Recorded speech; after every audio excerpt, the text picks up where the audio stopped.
Hello guys, Jiu-Jitsu, bringing you a cube draft. Done a couple of these to varying success, but they're typically pretty fun. So I guess we'll dive into one as the eighth player decides to ready himself up. Um, at the beginning, I was pretty addicted to control, gotta say, with a particular liking to all of the mill decks. And that Jace dude, which costs triple blue, had some success with aggro decks, but let's just dive right into it. Um, so some interesting control options. I think Karn is pretty solid 4-drop. And still pick from the other dude. I do not like first picking Patient Rebuilding, but if you are deep into control, that's something worth taking. Great Henge is pretty good. Hulk is great. There are not many cards that I would just like pick off the bat and force mono red. Torbran is one of them, and there is some chance that we'll wheel either the Rimrock Knight or the Bone Splitter. In terms of general directions, this card I'm not familiar with. So the green version could make him pump pretty nicely every turn. If a non-token creature an opponent controls would exile it instead, create a dude. So interesting. Let's take another moment to decide here.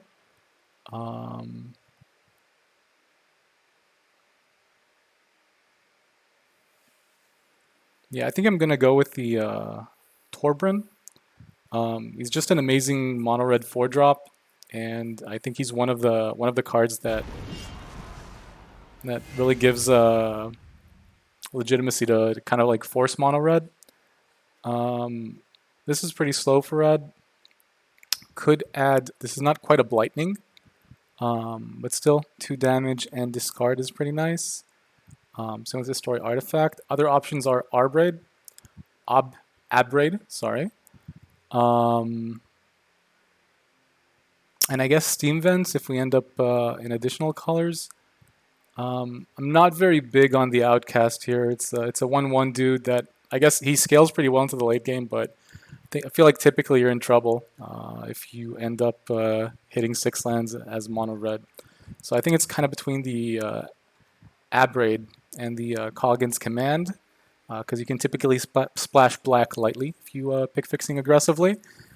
That being said, I would like to stick with the game plan. If the command wheels, then might be a good reason to maybe splash black. But for now, we'll just take the removal spell. Okay, so no red cards. Someone might have the same idea here. This is pretty heavy. Not really the plan we had here. We could go red-white aggro as well, but that kind of skips the purpose. This guy's okay.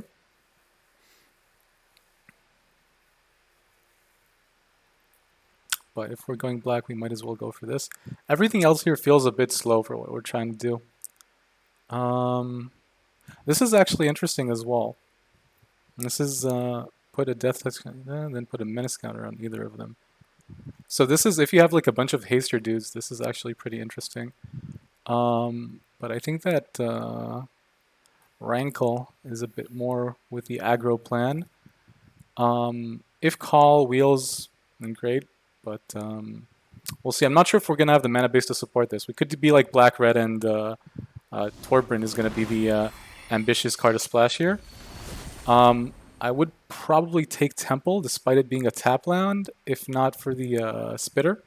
Good synergy between the Spitter and Torbran, by the way. Just turns into a lightning bolt to the face.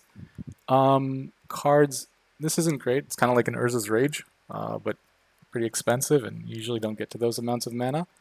I guess like standard removal spell. This dude I do not see happening. Fatal Push is okay, but I'm still hoping to keep our black on the higher curve, not rely on it in terms of removal. Temple of Malice would have been an option if it were not a tap land and if we would not have had the Scorch Spitter, which is just a great aggro card. Good chance we don't end up being black either way. And this was just a one-off. So Ox caught my attention.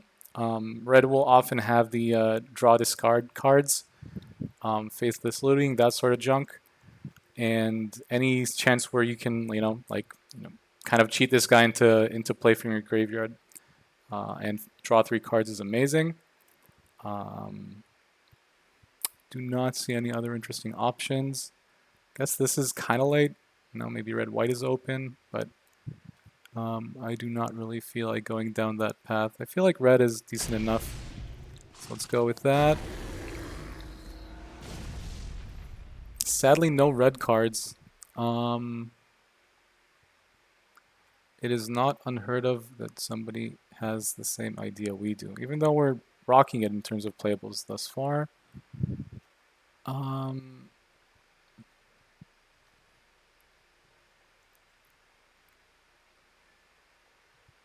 This could be an option, I guess.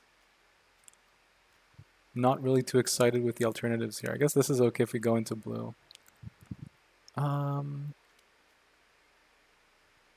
Yeah.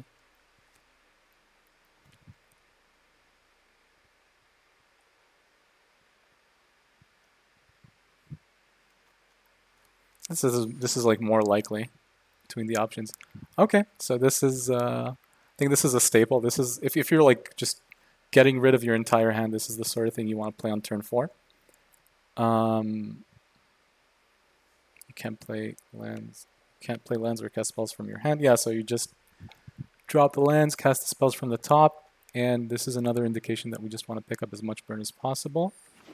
Soulscar Mage is great. Castle. This dude is great as well. Just 3/2 with some evasion. A ward that nukes the face. But I think the Soulscar Mage is a bit too good. And we don't have like a lot of like dude spam, like a lot of creature summon. That might change in the future. But I think that a quality 1-drop is really what you want to be looking for. I think that most decks do not have any 1-drops. So we'll just go with that. So we wield both the Rimrock Knight and the Bone Splitter. I think I'm going to go with the Bone Splitter. I really like the Rimrock. He's often going to be like 2 damage to the face without really overextending too much.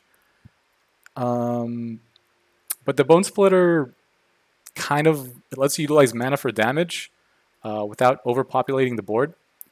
And it looks like we are going to be pretty creature heavy. Like we have 2 1-drops thus far. And we're hoping to pick up more, but I think that's a pretty good opener. Crash through might work. We'll see. It's really not bad. Like I'm gonna even dub it playable since we have the Soulscar Mage, which will enjoy the prowess. So Call of the Death Dweller wield. So that's pretty. It's interesting. Still not sold on black. But it could definitely be a great follow-up post, board sweep. Not great on the white-black plan, but we'll still pick this up just in case we get something ridiculous. It's pretty expensive for a shock. Just don't see myself like picking. This guy's too slow. Yeah, I'll just get this dude, and I guess seal it. And this. Okay. So this is the other Evolving Wilds. Options. See, this would have been synergy with Rim Knight. Still, I think it's a pretty solid 2-drop. Whenever a dwarf becomes tapped, other dwarves... Okay, it's a 2/1, I guess. It creates a treasure when he attacks 1 time. For an artifact or a dragon card. Okay. Options. Grim Lava Monster is great. I think the 2/1's a bit funky. I think we're going to be filling our graveyard pretty quickly. And I just tend to assume this guy's going to wheel. I'm trying to think if I'm missing out on something exciting here. Nothing in terms of black, no premium fixing I want to speculate into. If we were white, we'd take the Samaru, but we're pretty deep in red. And black is still within range of speculation, let's say. Angel's really good. Yeah, that I kind of clocked out there. Was dreaming a bit. Inquisition would be good if we were a bit more balanced between the colors, but once again, black is speculation. I think Lava Coil is solid. I guess Sword of Body and Mind would be interesting if we would wheel it. Um, but no, I think we're just going to go with the Lava Coil here. It's a solid removal.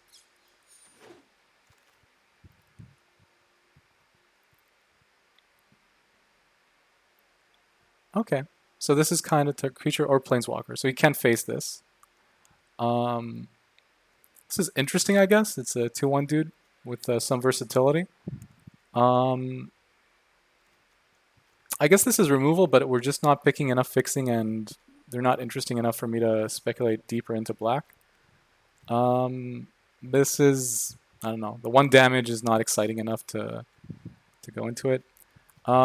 Typically, I take the 3 damage, but you can't face with it, and I'm fond of the versatility. Plus, 2 drops are crucial if you want to aggro out, so let's go with that.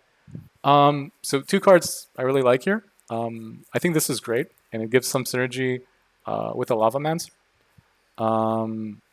That being said, I think that Rune Blaster against some control decks, if you manage to like just turn 4 this and destroy a land if you're on the play, can just be game winning, and it's not even that difficult to pull off.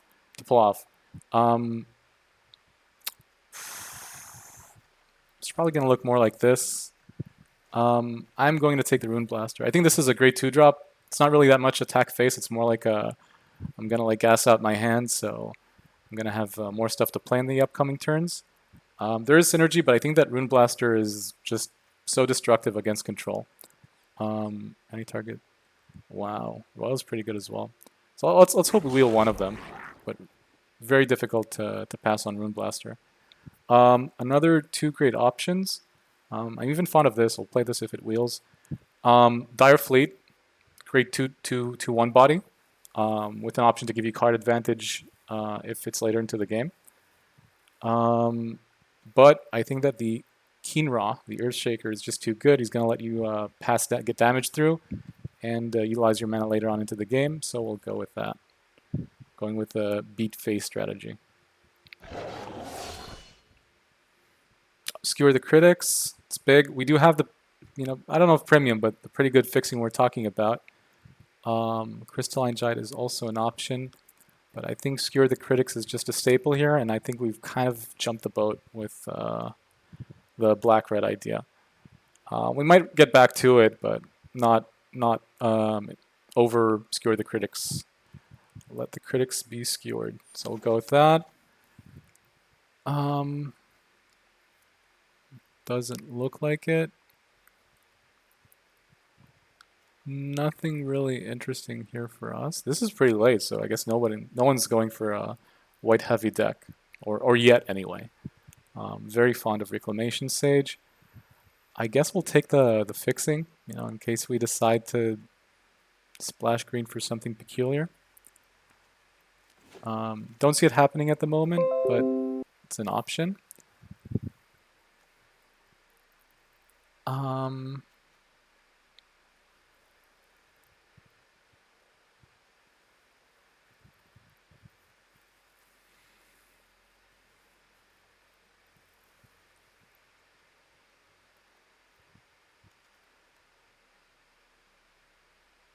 Yeah, nothing too interesting here either.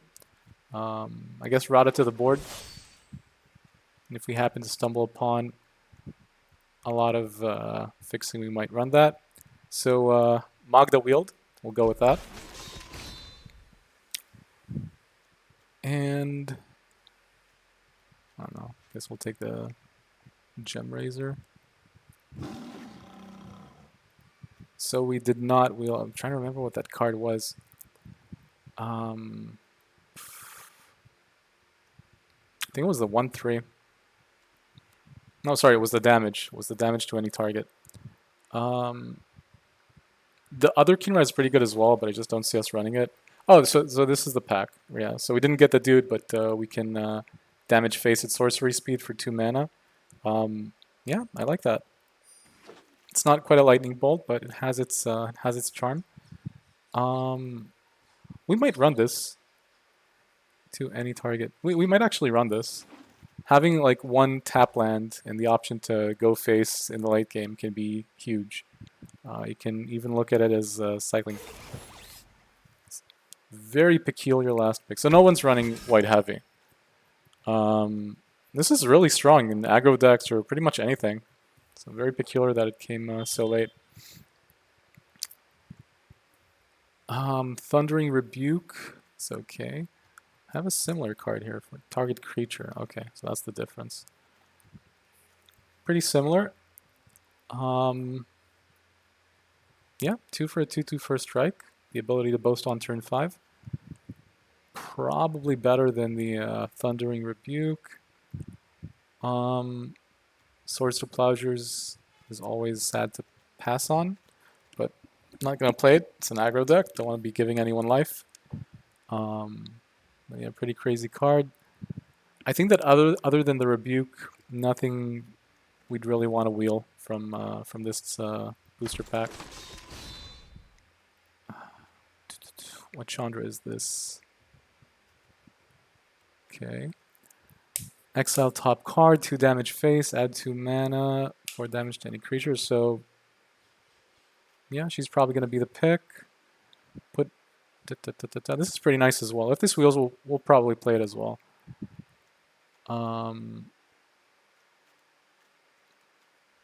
Looks like we're not really.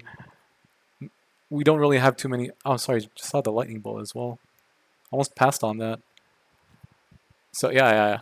It's probably, it has to be the lightning bolt. Not sure how I overlooked it. It just doesn't look like a red card. It has a funky art to it. So as much as I like Chandra, I think we're just gonna go with the lightning bolt. It's a cookie cutter card, and we might wheel. I'm not sure if we'll wheel her because there seems to be another red player in the deck, at least in terms of the cards we're getting back. But I think lightning bolt is a bit too good to pass on. And if we finish the game fast, we won't have to cast Chandra. Ha ha ha. I guess Act of Treason? I guess we will go with the Act of Treason.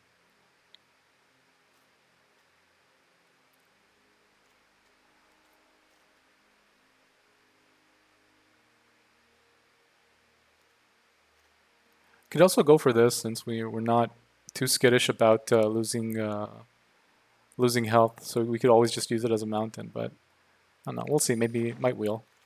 I'm more concerned about playables at this point, and as I say that, we get a very playable Vyashnu Pyromancer. Lightning Axe is okay, but you can't face it. Just have to can only hit a creature, and you do not always have that many cards to spare in a mono red deck. So we'll just go with the solid 2-drop. Leyline Tyrant. Wow, that's a very nice pick. Yeah, easy peasy lemon squeezy. Ooh. Ferocidon. I guess Shadow Spear is interesting as well. It's a bit slow though. Costs 2 to equip. Yeah, absolutely though. 3-drop, 3/3 for 3. Can't gain life. Some evasion, and whenever an opponent or whenever a player places a dude, then takes 1 damage to the head. Definitely what we want in this deck. Okay, Phoenix. So flying haste. So some evasion, 3-drop. We are kind of low on 3-drops. I guess flying haste, escape. Yeah, I think we'll go with it. Other options we have Crush the Weak. We can also go for the Pyromancer. I think I'm gonna go with the. No, I think we're really soft on our 3-drops, so we'll go with the Phoenix. Pillar of Flame. Young Pyromancer is a 2/1 for 2 that whenever you cast an instant or sorcery, you get a 1/1 elemental, if memory serves. But it's just not that exciting. So we did wheel the Thundering Rebuke, so I guess we'll take that. And we got the Awakening as well. Again, I'm not sold on this yet, but if you get if you're drowning in lands, then it's a decent land to cycle through. I just don't see us playing this, so I'm just gonna axe the fixing, hopes that we ruin somebody's day. It's a question actually. Well, yeah, we'll take it. I'm not sure if we'll play it, but we'll take it. Sure, let's just take a bunch of dudes. So we're definitely okay in terms of playables. We will not be playing Sarkhan's Unsealing, but still interesting.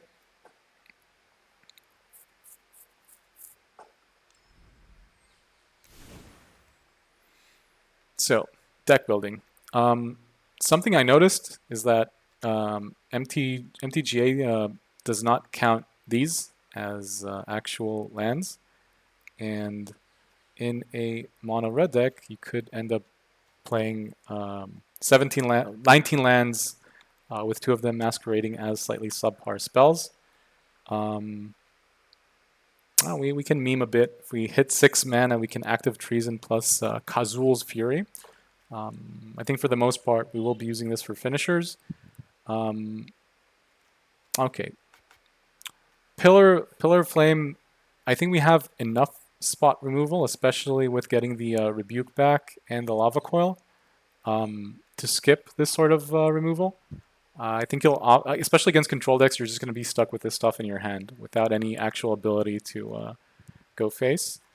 And it's just a dead card. You can discard it, but no, I think that we have more than enough removal otherwise.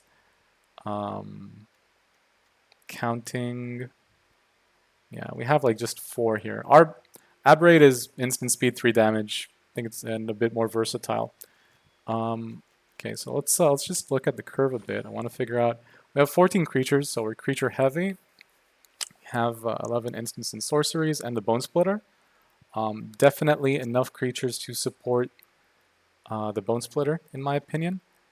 I think, let's see if there's anything we really want to skip. There's a good chance we're just going to run 14 lands plus these 2 and axe the Banefire while I'm fond of it. I want to see if there's another weak link here. Happy we went for the Phoenix because I think the Rune Blaster is going to be a 4-drop more often than not. And Active Treason isn't exactly something you just, hit on, like, just curve out on turn 3 with. Not really playing it for the dwarf memes. It's just a 2-drop, and we have enough removal to support that guy and get the damage through. I could potentially axe the Crash Through. Not a lot of things that need trample. We do have 2 breakthroughs though, and I think that more often than not,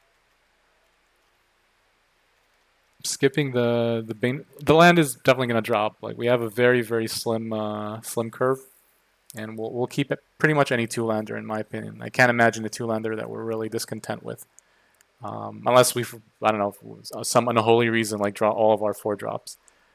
But I think both in terms of curve, I'm just going to axe the Banefire. And if somewhere during the draft we need like the extra 2 to 3 damage to the face when we draw the Crash Through instead, then we can weep and say that this was a mistake, but I think that's how I'm going to go about it. So on to match number 1.